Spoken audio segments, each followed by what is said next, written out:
Good morning, everyone.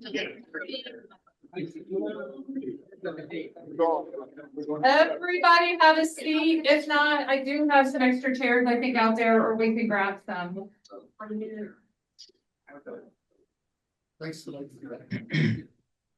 Thank you all for coming today.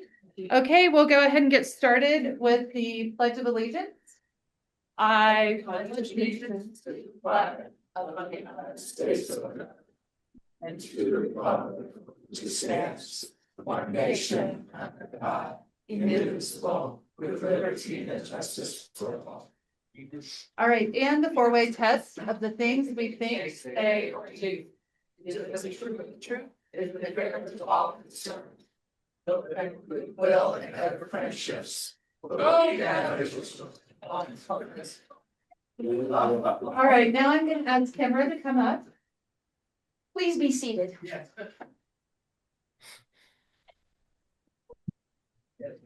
Well, it is fabulous to see so many people here today. For those of you joining us on Zoom, Bob and Annette's family, it is truly a standing room, every seat in the house taken. So what a tribute to our good friend Annette. Annette was a member of our club for almost 17 years. Can we believe it? Yeah, it seems like it was just yesterday. Now, for our visitors and for some of our newer members, this might be a new practice for you, but our practice here is to honor the lives and to really think about the lessons that their lives have taught us about service above self, about how we embody and live out our four-way test of truthfulness, of fair play, and really of building goodwill and better friendships. And that's what we're going to spend the next period of time to do. My hope is that it's lighthearted, that it reminds you of Annette. And if you don't, you can just spend some time here after our remembrance today to see her pictures. We're going to have some club photos here in just a moment. But I'd like to open right now with, when I say Annette, first of all, how many people knew Annette? Oh yeah, it's about 95%, all right? When I say Annette, we're going to light a candle. So Gail and Diane are going to help me. When I say Annette, what comes to mind? What phrase or word comes to mind? Angelic smile. Angelic smile. Could someone write these down, please? Oh yes, could we get a scribe? Katie, could you write? Oh, you are. She's already on it. So angelic smile. Makeup. She's known for that bright red pink lipstick, isn't she? Absolutely. Okay. Graciousness. Marcia. Beauty of soul. Beauty of soul. Annette loved beauty, didn't she? And she brought it wherever she went. Sunshine. Sunshine. Passionate. Okay, we have talented. Great laugh. A great laugh. Passionate. Joy. Joy. All about that. In fact, if you ever had a voicemail from Annette, you would, one, know how joyful she was just to be talking to you. And she would almost always close with telling you again what a great job you did in the world and how much she appreciated your joyful attitude. Some of you are nodding your heads. Lori. Oh, she has style. Let me tell you, she has style very much. Hospitality. Hospitality, Jenny. Playfulness. A playfulness about her. Yes, Carolyn. Grace. Grace. Deb. Class. Class, absolutely. Yeah.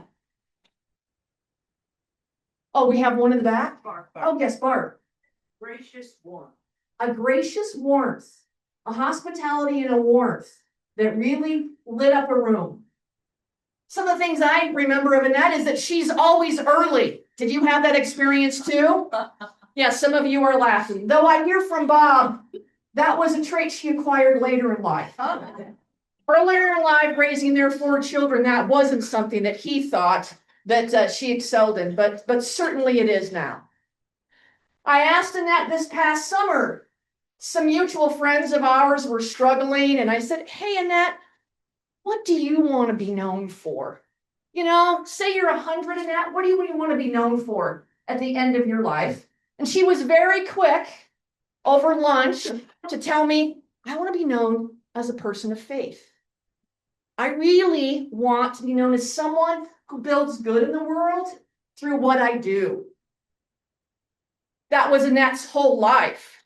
She was born into a faith-filled family in Evanston, Illinois in 1947. If you think about that, that's just at the height of the beginning of the big baby boomers. She was raised with two other sisters, and then she went to college at St. Norbert's College in Wisconsin, which explains her fondness for the Green Bay Packers. It was a faith-filled college. And if you look that up, it is still known for really a spiritually inspired education to empower people to do good in the world. And that's what Annette set off to do after she graduated. After she graduated, she went and was a flight attendant for United Airlines. Does that surprise anybody? No, not at all. Totally focused on hospitality. She was also pretty bold as a flight attendant. She would often tell the story that there was one very handsome, very young man in one of her flights from Buffalo to Washington, D.C., and she was so smitten with him that she gave him her telephone number, her name, and told this passenger, who was Bob, who she would be married to for 55 years, to please call her. So that hospitality resulted in a lovely family. Four really, really powerfully spiritual, faith-grounded kids. Many of us have met them all, and 8 grandkids. Bob and Annette described their life as based upon faith, family, and very deep, deep friendships, as we see by all the words that came to mind here. I asked Carolyn to send me some pictures from her fabulous archive of all the projects that Annette and Bob were involved with. Well, Annette immediately jumped into becoming our party coordinator. She was so filled up with energy and warmth, and her presence at all of these countless club projects, we're going to see some pictures here right now, whether it was a party or bell ringing or Camp Comfort, let me tell you, Annette and Bob would show up. If they were asked to bring food, Annette would always bring shrimp. She was very predictable in what you could expect when Annette showed up. She'd be early. She would often have a gift for the host or the hostess, and she would follow up with a heartfelt card of exactly what she liked about you, your home, or your project. These are just some of the highlights of her time with us. You'll see many of the people and the pictures that remind us of what good looks like.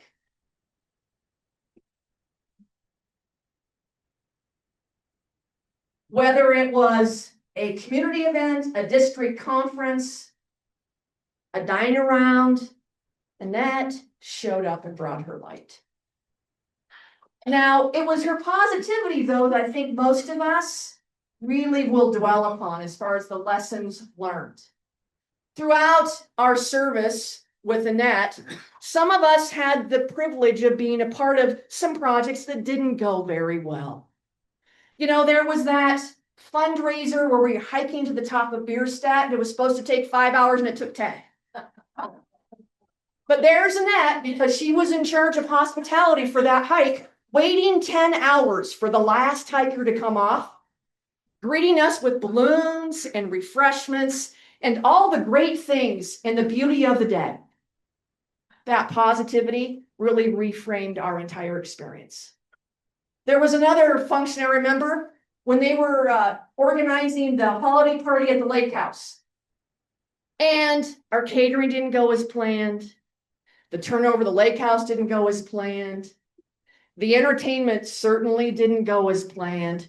And it was sketchy at best. Even the volunteers, by the time it was over, had kind of scattered and drifted. So the folks of us who were remaining to help Annette and Bob clean up after the event, we were ready to really kind of have a complaining fest.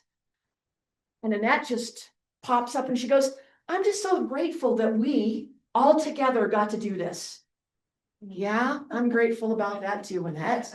She goes, and I think that the Christmas lights were sparkling extra nice at the lake house tonight, don't you? We all laughed, got about our tasks, and there wasn't a complaint to be found. We were grateful to be positive and present, working on doing good. That is really what attracts all of us at 7 o'clock on a Friday morning, isn't it? To come and be with. She calls her people, her family of choice often. And if we could now just reflect on how that might inform, encourage, and equip us to be more present, to be more positive, to be more intentional as we live out our service above self. I'd ask you right now to please stand for a moment of silence and appreciation.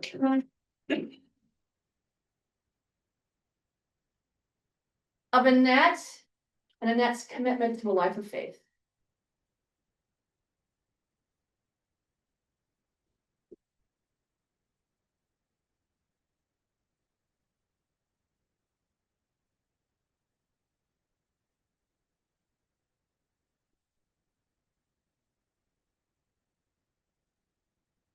May there be peace.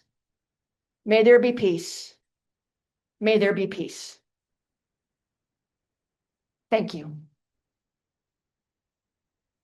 Thank you, Kimra. I just have to say one thing that Annette and I had a little joke that she loved donuts. And so Trusan used to bring her a donut when he was catering for us. And when he stopped catering for us, I made sure that I brought her a donut. And so Kimra today brought donuts. And also I think when she used to always have donut holes when Bob was president. And so that's another thing that we're remembering her by. So thank you. All right, let's welcome our guests. We have quite a full house today, so come on up, Adrian. And welcome to everybody on Zoom as well.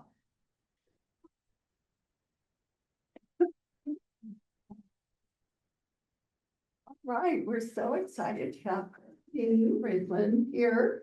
He's been a teacher over 20 years. Awesome. Can't wait to hear your speech. And we have Dr. Manning, Dr. Marcia Manning, back in the back, Bill's wife. We have a lot of partners. So we have Martha Poppet, Joe's wife. She's over here. Okay, so I can to the back. And we're excited to have, and if I don't say it correctly, Jocelyn Gubler. Great to see you from LA. She's a mall lady like Kimra.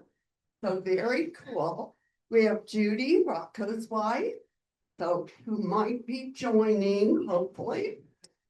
And we have Stacy, Steve's wife, right back there. Great to see you.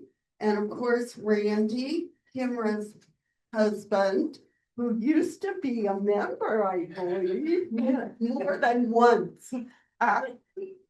And Barb, Kurt's wife, back here, great to see you. And Alicia Miller and Steve Separate.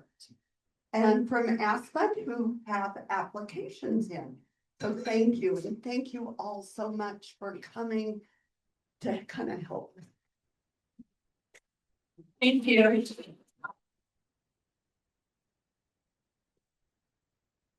All right, so today, January 16th, is National Nothing Day. And it gives us a reason to take a break from activities of any description, revel in the moments of insignificance, or contemplate the metaphysical meaning of nothingness. So I'm giving everybody permission to do nothing today.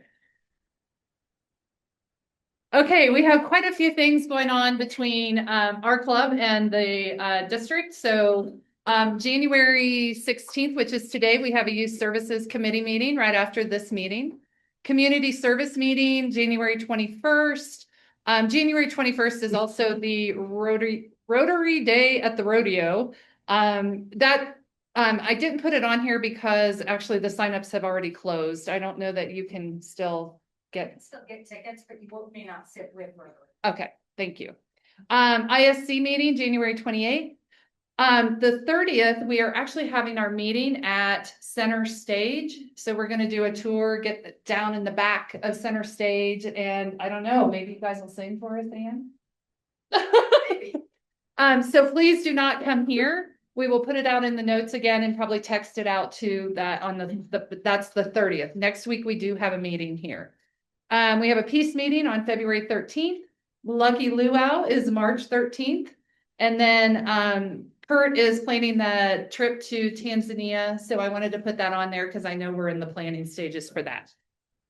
And also the group met last night that's going to Guatemala. So they're leaving on the 11th, I believe, to go to Guatemala. Okay, around the district here.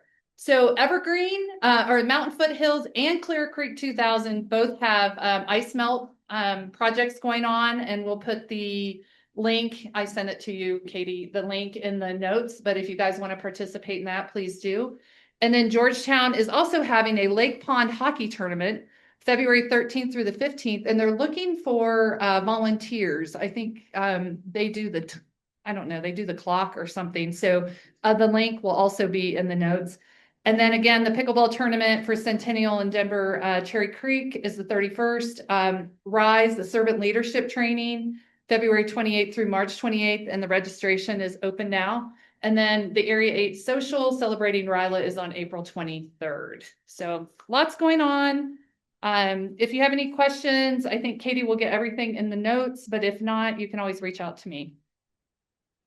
Okay, Katie, do you want to come up real quick?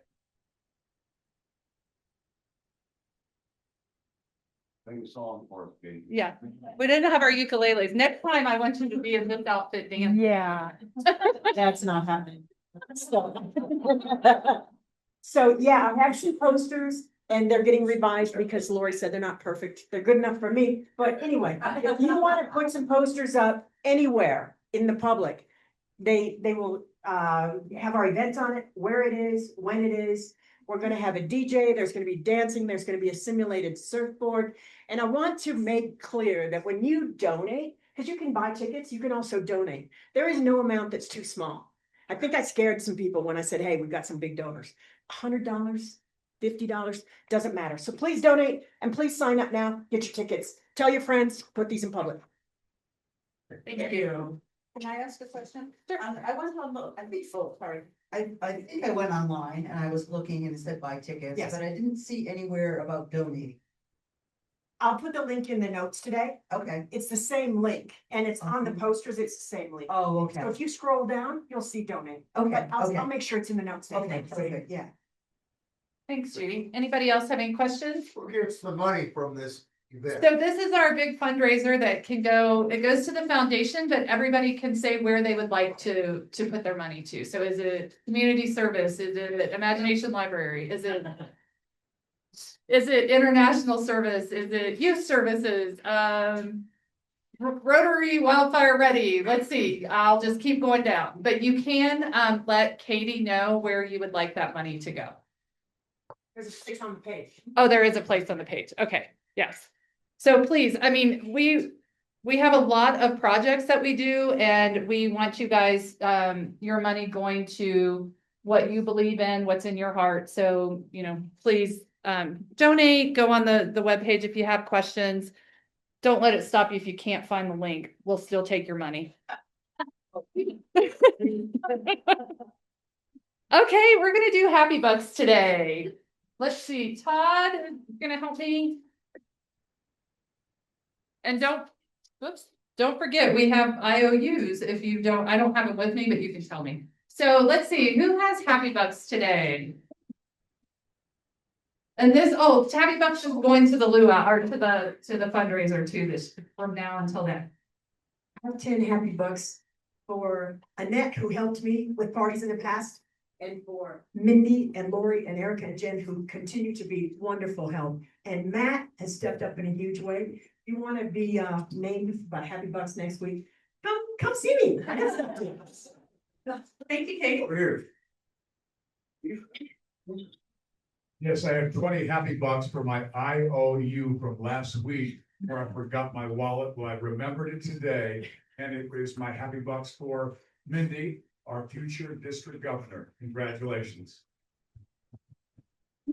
You carved into this event, Steve, so you owe us $22. So I have 5 happy bucks for Annette and the work that she's done for our club.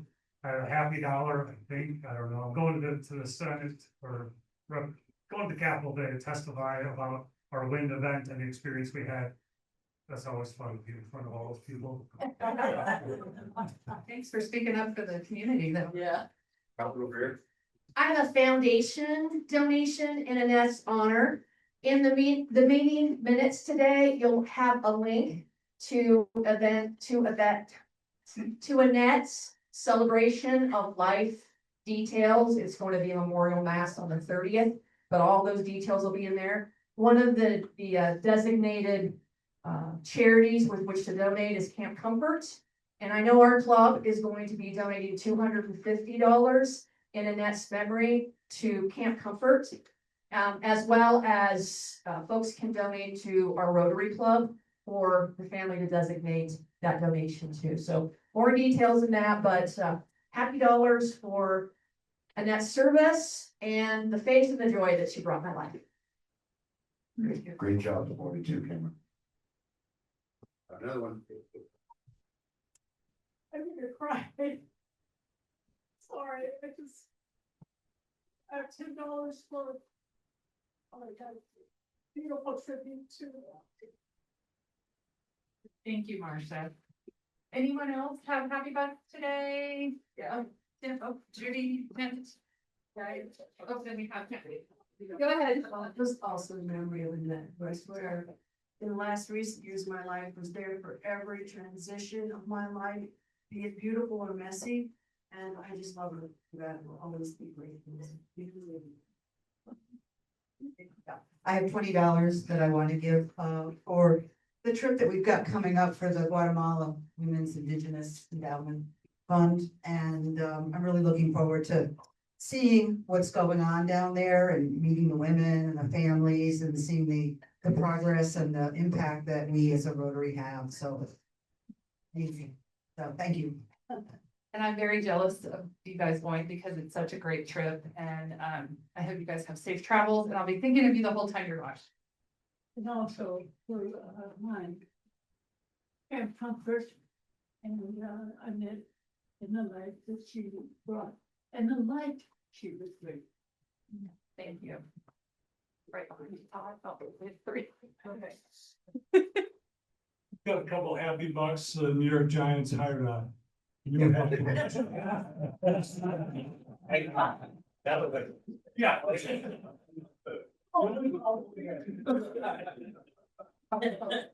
I have a couple. I just want to thank everybody in the club who's reached out and given me support on this crazy adventure I've committed to. So thank you all for your support, your encouragement, and those of you who've said you're there if I need you, trust me, I'll be calling.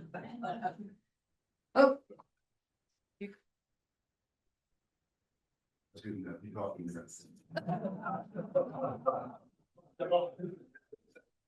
So why am I wearing this hat? Broncos. Someone said stock show, that's wrong. It is Broncos. And I like to show the inside of this hat. Wow. With all these tickets. Wow. And those are all playoff games that I've been to. I used to have season tickets, so they put me in the nosebleed section and I gave them up. So I think the Broncos have got the right attitude. Hopefully they can produce. All right. We will not refund your money if they don't. I have happy bucks for everyone who's going to either Tanzania or Guatemala.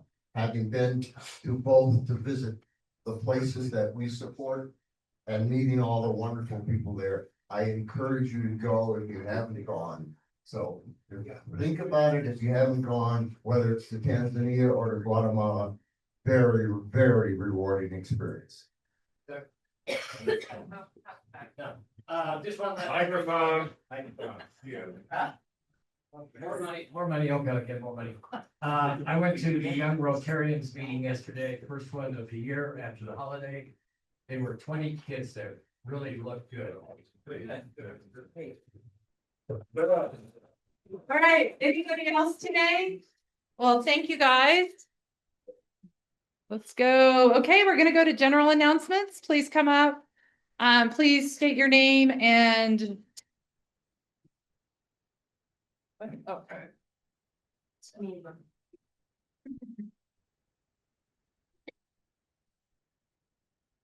No. Good morning, I'm Patrice. I've been neglectful in sharing that we are going back to Kenya on a service trip with the Center of Love Foundation, the foundation that Jeremiah Mumbo, Anthony Hulula, who you met, probably many of you, and myself founded in 2017. In these 10 years, this is our 10-year anniversary. If any of you have any interest, you can feel free to reach out to me, and I will send the participant guide to, should I send it to Jen? All right, and it's August 4th through August 11th. If it doesn't work, we're gonna do an all Rotary. We have about 50 people already interested. Thanks a lot. I'm gonna follow a lead that Davis did a month or two ago. We need a house sitter for a dog. We have a dog. And it's March 4th through the 19th. So if anybody has any ideas, give me a holler. So last week I told you about the changes. I told you about the changes that are happening to Rotary Wildfire Ready. And so we are going to be having a meeting on Tuesday via Zoom. I will be sending out the link as soon as I get it. So Tuesday at 4 o'clock, look for a Zoom link or contact me if you're interested and I'll get it to you personally. Thank you. I just wanted to put a quick plug in for the RISE Servant Leadership Program. It's a free program put on by the district. It's a really, really cool experience. It's 2 in-person meetings, the first one and then the last one, and the others are via Zoom. Really a good way to meet other Rotarians from around our district, get to know other people, really be inspired by what other clubs are doing. And I promise you, no matter how long you've been involved in servant leadership, you will learn some amazing tools. So highly recommend signing up for it. It's limited to, I think, 24 people. So it's a small group, but highly, highly recommend the opportunity. So, good morning, everyone. I just want to make my way over here. This time of the year, I wear this hat because I raise money for children's cancer research through the St. Baldrick's Foundation. And the St. Baldrick's Foundation started in 1999 and has raised over $368 million for children's cancer research in that time period. The sad facts are 1 in 263 kids will develop cancer before they're age 20. And there are some boys that are in Evergreen right now. One's a 4-year-old boy. It's kids like that with cancer that keep me motivated every year. And I think it was 2019, the man with the great locks on his head here. You put him taller?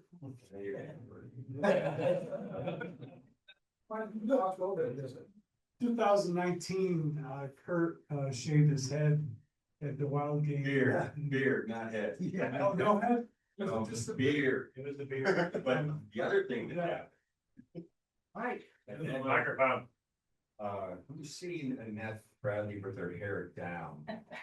Physically, not party wise. When I shaved my beard that year, Annette put her hair down. It's part of the challenge. I said to Annette, how much would it take? How much would you have to raise for you to, wear your hair down? And she raised $1,000 in the plate with that. So, not to be too long here, I'm creating an Evergreen Rotarian 2026 page. But if I would like to encourage everyone to form their own team. Maybe it's coworkers that you can form a team with. Maybe it's people on your street. Maybe it's your family. You can create your own team. I can advise you on how to go through it. It's only like excuse me, 3 steps and create your own team. I've developed an event at the Wild Game on Tuesday, March 17th. Be a fundraising night there. It looks like right now Clear Creek County Sheriff's has challenged EMS and Clear Creek County Fire to a competition to raise money up there. I'm talking to Jeffco Sheriff Department and also the Colorado State Patrol. So we've got a lot of wheels in motion, but save the date for Tuesday, March 17th. I hope you'll come out. There'll be some dinner specials. Guinness looks like they're going to be on board, so there'll be Guinness specials and we can raise a plane. Just lastly, also, I'm doing a Pennies for Polio fundraising campaign. We're gonna take 5-gallon water jugs, put them around the community. Specifically, I'm hoping elementary schools will get involved and also the banks. And the funds will all go toward polio. The campaign will run as soon as we get it started to October 24th, which is World Polio Day.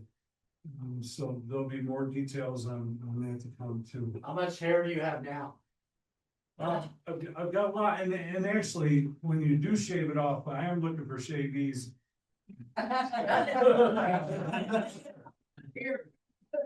You know, Fitzy and Russell were the only ones that shaved and it never came back. But most of the time it does.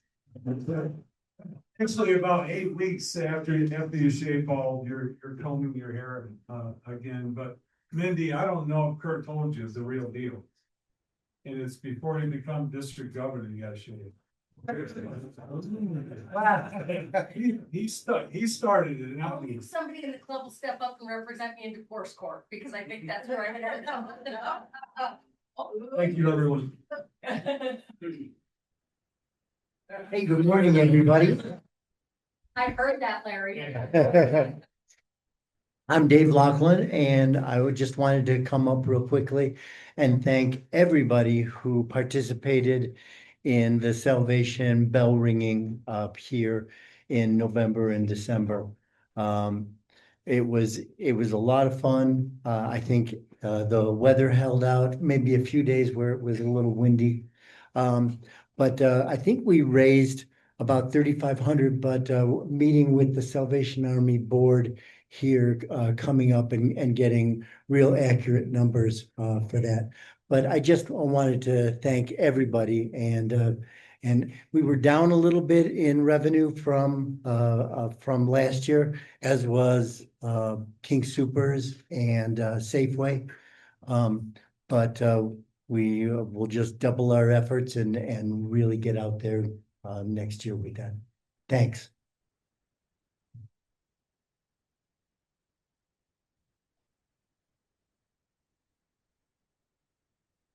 Okay, so, You have to get over there. Well, no, I mean, it's frustrating here. why do I have to get over there? Oh, okay. I like the Hello?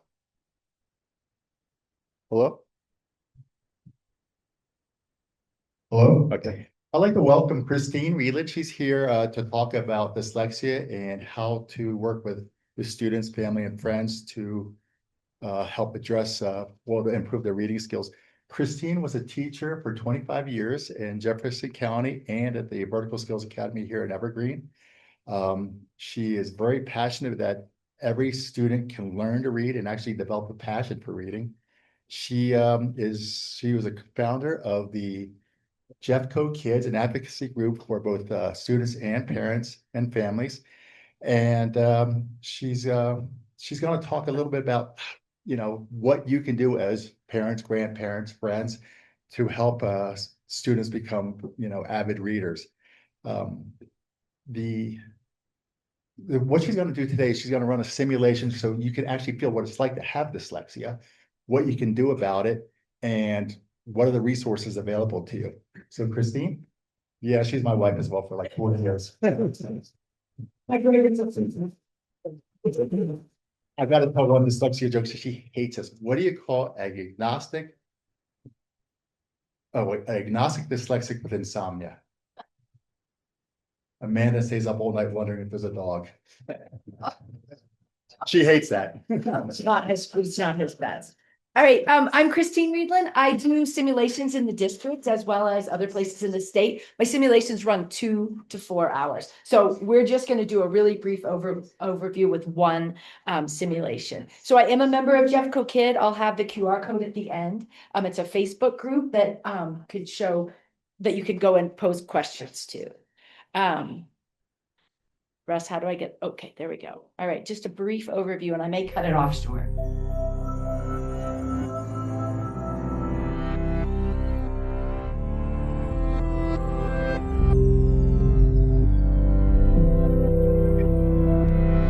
Take a moment to read the following.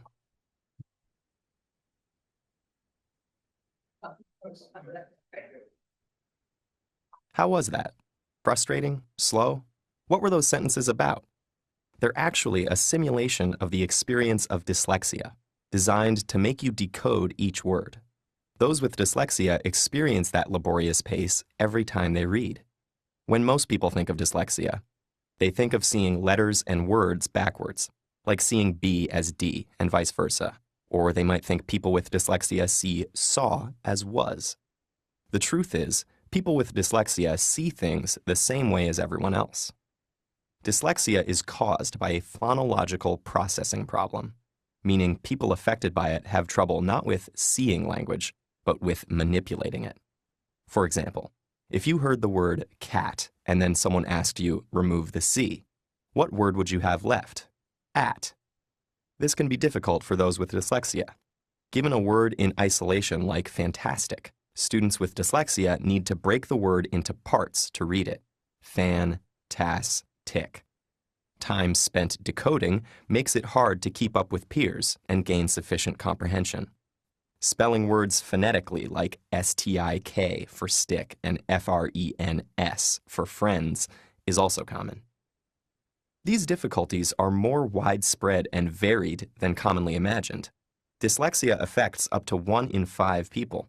It occurs on a continuum. One person might have mild dyslexia, while the next person has a profound case of it.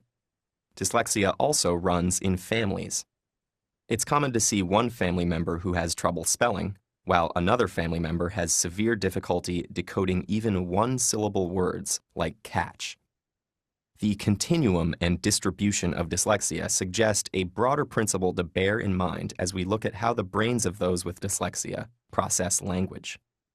Neurodiversity is the idea that because all our brains show differences in structure and function, we shouldn't be so quick to label every deviation from the norm as a pathological disorder, or dismiss people living with these variations as defective. People with neurobiological variations like dyslexia, including such creative and inventive individuals as Picasso, Muhammad Ali, Whoopi Goldberg, Steven Spielberg, and Cher, clearly have every capacity to be brilliant and successful in life. So here's the special way the brains of those with dyslexia work. The brain is divided into 2 hemispheres. The left hemisphere is generally in charge of language and ultimately reading, while the right typically handles spatial activities. fMRI studies have found that the brains of those with dyslexia rely more on the right hemisphere and frontal lobe than the brains of those without it. This means when they read a word, it takes a longer trip through their brain and can get delayed in the frontal lobe. Because of this neurobiological glitch, they read with more difficulty. But those with dyslexia can physically change their brain and improve their reading. With an intensive multisensory intervention that breaks the language down and teaches the reader to decode based on syllable types and spelling rules, the brains of those with dyslexia begin using the left hemisphere more efficiently while reading, and their reading improves. The intervention works because it locates dyslexia appropriately, as a functional variation in the brain, which naturally shows all sorts of variations from one person to another. Neurodiversity emphasizes this spectrum of brain function in all humans and suggests that to better understand the perspectives of those around us, we should try to not only see the world through their eyes, but understand it through their brains.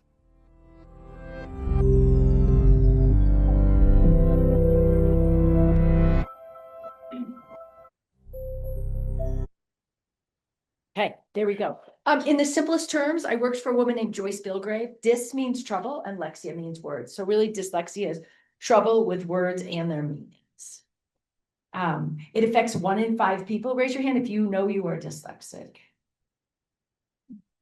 Hey, it should be a higher percentage just according to our group. 1.6 in the world. It affects every language, every culture. 50% of the prison population are identified with dyslexia and 80% are functionally illiterate, which means they might be undiagnosed.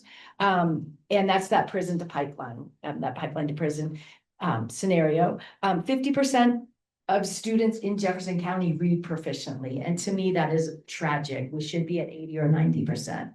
That's why we work with the district. What it says there. So the most common, trouble reading, trouble spelling, trouble writing. So this is you're going to be doing a comprehension thing. The decoding and the language comprehension, it's a multiplication problem to get to reading comprehension. If decoding is a 0, comprehension is a 0. If decoding is a 1, comprehension is low. So you're going to get the feeling of reading these words, not being able to know what they are, and not being able to comprehend because of that. These are all of the skills that go into teaching reading. So these are the skills that happen in 1st grade, 2nd grade. And when they're missing, it's hard to get a tightly woven rope. All right, for our first simulation, you have packets in front of you. Some of you might have to share because I was told there would be less than 50 people there.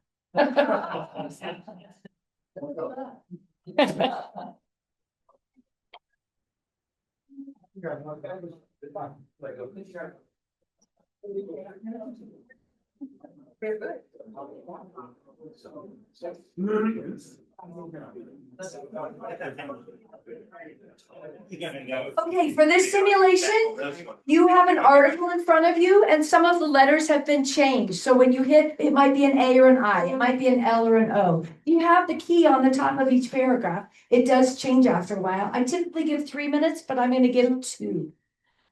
So you may begin. Also, this is like school. I'll be asking questions afterwards, so please read carefully. And don't physically change the letters. Try and do it in your brain. You may begin.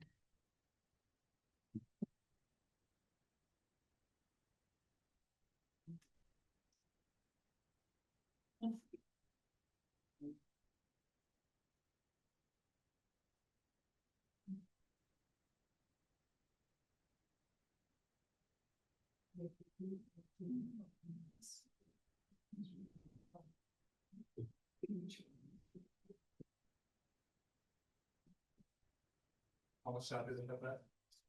1 minute and 35 seconds left.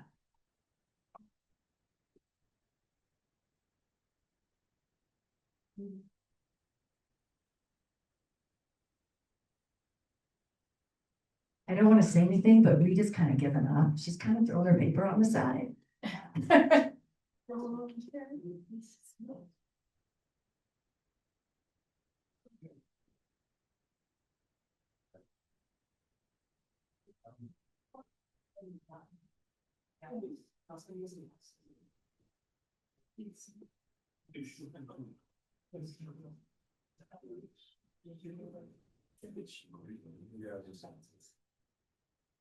You have 50 seconds.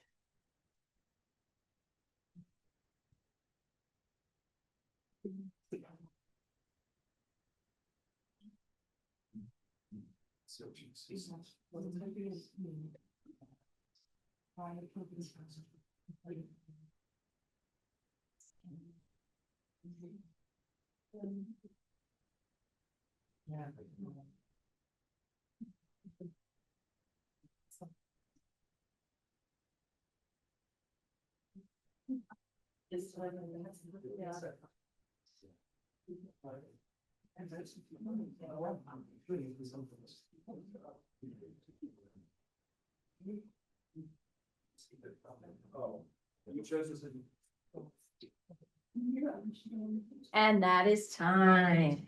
Raise your hand if you got to the second page.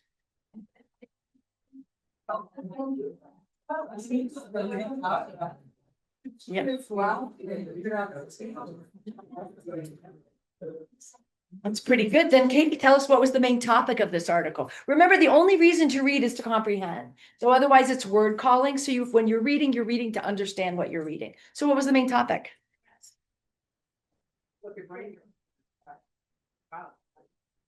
Okay, good.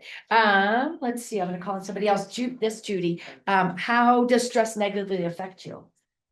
The brain and its function.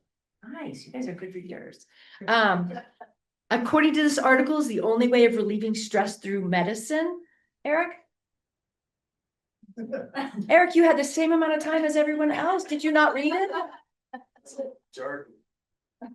Okay, let's see. Mindy. I don't know, I didn't get that. Okay. Somebody get it? Get it all, I didn't get the second thing. Oh. This is the B group. It's what? This is the B group. Yes. This is the Blackbird reading group, the buzzards. Yeah, so how did knowing I was gonna ask you questions, did anybody read it differently? Okay, so that's the pressure kids feel in school is I'm gonna read something, she's gonna ask me a question. I have to understand this. There's a little more pressure. It should have been. Anybody use any reading strategies that they were aware of? I heard a lot of you guys sub-vocalizing. I heard Bill especially kind of mouthing the words and saying them out loud. That brings it into the brain. There's tests that say SATs and ACTs score higher when kids actually sub-vocalize. Did you sub-vocalize? Yeah, I got yelled at. Well, you're gonna test higher. Yeah. There we go. So that was an example. Raise your hand if it was frustrating. Yes, it was. Okay. Kind of university. This is a similar struggle. Every dyslexic child is different. Every dyslexic person is different, but it's similar to how having that struggle of comprehending can be. I felt like it was kind of a puzzle. I don't know, I kind of had fun with it. Okay. But I'm happy that I don't have dyslexia, but it wasn't a struggle, it was kind of fun. Okay. Anybody else feel? She got good language skills. She's got really good language skills. Confused because I avoided that I can be an I and an E and a P and a blah, blah, blah. And so I just kind of said, accumulating research, however, indicates perhaps blah, blah, blah, may harm brain function, may harm the brain and its function. And I'm going, this is crazy. This is like how I was in third grade, trying to figure out what the what's going on. Yeah. And oftentimes these kids are stuck on that one word, stress, and I can't figure out what this word is. All of the other words you've read before are gone out of your brain. Oh, it's stress. Okay, I got it. And then you keep reading, and the only thing you remember is you can't put all the words together. So it's really hard to have that full on comprehension. It's like Einstein. That's what we're like. All right, there's also dysgraphia, which is trouble with spelling and writing. That's a really common thing. And again, I'm just going to fly through. I'm going to go over dyslexia is not. It's not poor eyesight. It's not a hearing problem. A lot of times teachers will say, I think the child's having trouble seeing the words, but they're actually having trouble manipulating them. It's also not a lack of quality education or laziness on a student, which I hear a lot. So it's a specific learning disability characterized by difficulties with accurate or fluent word recognition, poor spelling and decoding. It can also lead to less reading comprehension, also less reading of books, less vocabulary acquisition. So it has a whole slew of things by the time a kid's in high school or beyond. We worked with Jefferson County. When I first became a teacher, the D word was not allowed. You could not say it, which I felt was unfair to parents because a parent's kid wasn't reading. And you said, well, they're probably dumb. That's why they can't read, until they found out there's dyslexia was an issue. So we've gotten them to accept it. Yes. A young person has difficulty with dyslexia. How do they possibly deal with the social media thing? Oh, they have their ways. They have their ways. A lot of them do. A lot of the kids I work with, I tutor privately, and a lot of the kids I work with, have their phones read their messages. and then they voice type their messages back in. So, but they are missing things, you know, they can't see it all. So it's really that neurobiological, it's in the brain. Some people do vision therapy with kids with dyslexia. It has little effect because it's not an ocular issue, it's a neurological issue. Otherwise, you don't have to read that. It's a myth that children see letters and words backwards, and that is the sign for dyslexia. Some kids do flip. I've heard their brain is more three-dimensional. So we have the P, the Q, the B, and the D, and for some reason they all look the same, just flipped. So delays in speaking can be a first sign. If you have a grandchild or a child who's a toddler and they're not really speaking quickly. I heard Einstein didn't speak till he was 4. Difficulty in pronouncing if their favorite food is spaghetti, or when I was a child, I thought the Presbyterians had to cross at that corner. That was the only corner because the white lines were there until I realized they were really pedestrians. So trouble rhyming, trouble with the knowledge of letters and sounds and putting them together. It can take a lot of hits. So to teach a child that short A says in cat, when you do it with a gifted child, 2 times they have it. A typical child, 10 times and they have it. That's school's average. But a dyslexic child can take 30 to 50 hits. So it's a lot longer. It is genetic, it is lifelong. It is not something people outgrow, but there is remediation that changes the brain and allows them to become good readers. It's 50% of the time comorbid with ADD and ADHD. So you don't understand the letters, you don't understand the sounds, and you can't sit still long enough to learn them. It's also comorbid a lot of times with slow processing speed. You need to just hear things slower, or low working memory. You get and you can't remember what the first sound was. It has a whole spectrum of things. Honey, right here, left, right confusion. I always tell them, turn the direction I want you to turn. Don't worry about whether it's left or right. I'll never get it right. She actually puts her hand out, she goes, that. And I probably always will have to. So is what we want in education and is what we want in the world is we want equality, or we want equity, not equality. So this is a really good visual of the fact that this boy does not need a box to stand on. This girl can barely see with 1 box, and the kid in the wheelchair can't even get up to see. It didn't help him at all. So he doesn't need a box. She needs 2 boxes and he needs a ramp. And that's what equity is all about. And that's our hope for schools, is that they will give children what they need, not give everyone a box. Research says, okay, we'll go through this quickly. So there's accommodations and modifications that you can ask for students to have. Younger kids get more accommodations where they're being worked with, more time. They can listen to books on tape. They can do speech to text tools. We had a student in 3rd grade who wrote a Halloween story. And after 3 days, he had written 3 sentences, and boy, had he worked hard. And then we gave him speech to text and he wrote a 14-page story. So the ideas are in there, but how do they get out? Modifications are for older students typically, and it's when accommodations have been tried or there's just not enough time. And boy, I tell you, high schools don't do any of it. It's like, good luck. A lot of, sorry, there's high school teachers here. Intervention and remediation. So it's a lifelong perspective to learn that I need to put L up, or the person that's driving me is going to be frustrated when they turn the wrong way. So it's that remediating of the sounds. It's giving them the ability to think higher level. So we've worked with Jefferson County Public Libraries as well. They now have, you can search a book up by dyslexia. You can also search, they have a whole section of easy readers that they've acquired in the past 2 years, which is a huge success. Because we have these children who are reading at a 2nd grade level, but they're in 5th grade. They don't want to read about the cat that sat. Even though that's where they are, they need to be reading at a higher level for their brain capacity. After proper remediation, the brain imaging shows that there's actual changes in the neural pathways in the brain. So I tell my daughter who's a doctor, that I'm a brain surgeon, she doesn't think it's very funny, but it actually does change the way that they access the words. And it's really cool when I tutor kids and they all of a sudden start getting it. And I'm like, oh, it's there. They have a super highway to those sounds now. We've worked with the state for a lot. In 2008, they passed a bill about education with some literacy challenges and dyslexia. They had no money behind it, and so nothing happened with it. Schools didn't pick up on it. In 2019, we had a similar bill pass. And that one was to establish local programs with the READ Act and provide money so kids could be identified with dyslexia. And then in 2025, we passed a bill for screeners. Schools kind of said, don't do it.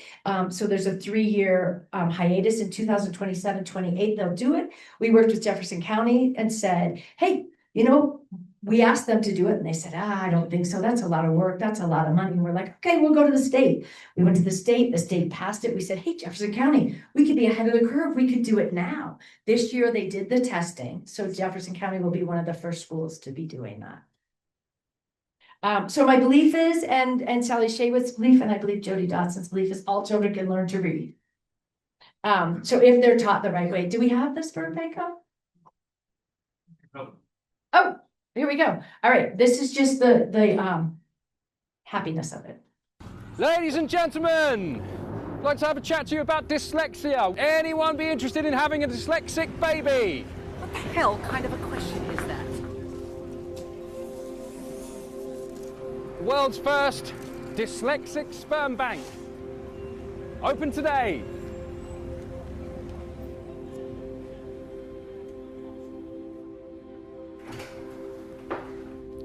Hello, good morning. What's brought you in today? Just a bit intrigued, actually. Tell me, what do you know about dyslexia? I don't know, is that get jumbled up with writing? Is that a disability? You're kind of siphoned off and put in the special room. A lot of people think that people with dyslexia are stupid. I've heard that word used a lot. Given the choice, would you like your child to have dyslexia? No. I wouldn't kill it. I have a restaurant. Right. My head chef is dyslexic. Okay. And there's certain things I just wouldn't give him to do at all. Only 3% of people see dyslexia as anything other than a disadvantage. But look at the people around this room. Steve Jobs, co-founder of Apple, inventor of the iPhone. Who's more of an icon for genius than Albert Einstein? We've got a whole catalogue here full of people who are or were dyslexic, like Thomas Edison, Henry Ford, Alexander Graham Bell, who invented the telephone.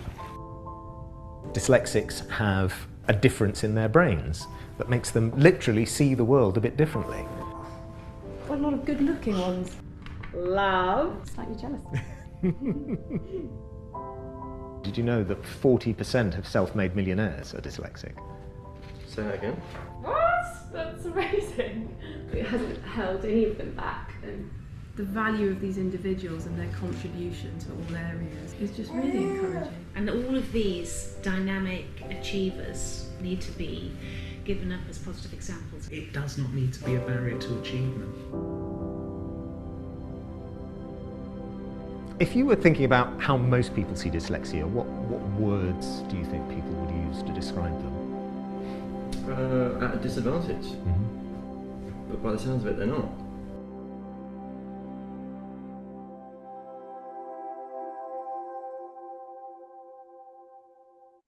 All right, I think I have about 30 seconds for questions. Ladies and gentlemen, I'd like to have a chat to you about dyslexia. Yes. I'm very silly. Oh, sorry. Another poster child for dyslexia is Toby Cosgrove, the head of the Cleveland Clinic. And I know him, and he said that once he got through medical school, he was head of the clinic, he just had his own way of coping. And so my question to you is, how do the adults in life go to university and graduate school and so on? How do they learn? Is it just catch as catch can? Or is there a way that an adult can go through an organized way of learning coping skills? I think again, it goes back to that every person is different. Sometimes when I see a person that has 3 master's degrees, I immediately am triggered that, oh, I bet they're dyslexic. And I think it's they develop hard work, they develop rigor. And I know I've heard from quite a few people that they have to read something 3 times. So they read it to get to code all the words, then they read it to kind of understand, and then they read it to deeply understand. So it's all really different. It's that hard work that they started in 1st grade, just trying to read the Go Dog Go books. And then I think that can build. So there is no stoppage. I mean, if you could be head of Cleveland Clinic. Okay, couple questions. Why is it taking so long, like you talked about Jeffco and the government and so forth, to identify this? Partly. I'm not just, but. Okay. I was not a good academic. I was put in slow classes in school. And I finally diagnosed myself in college, okay? So, you had a word up there. You said it was that defective. So am I defective? No. But I do struggle. I continue to struggle with this. And I'd like to know, it's like anything else, I suppose, why it took so long to recognize it. This is the frustration. Dyslexia is a medical condition, and so the only person that can diagnose it is a doctor. So in order to get a dyslexic diagnosis, you have to go to a doctor. I really wish Jeffco would hire a couple psychologists and just go out and test these kids, but they don't. So the screener is going to be able to tell parents if your child shows signs. Previously, your parents probably just said he's a slow reader. And again, couple causes of that. The dumb kids have to walk down the hall because they're too dumb to learn to read, or they have dyslexia and their brain thinks differently. I want to get to the point where it's dyslexia and it's an interesting thing and the brain works different. That's my hope. All right, thank you, Steve.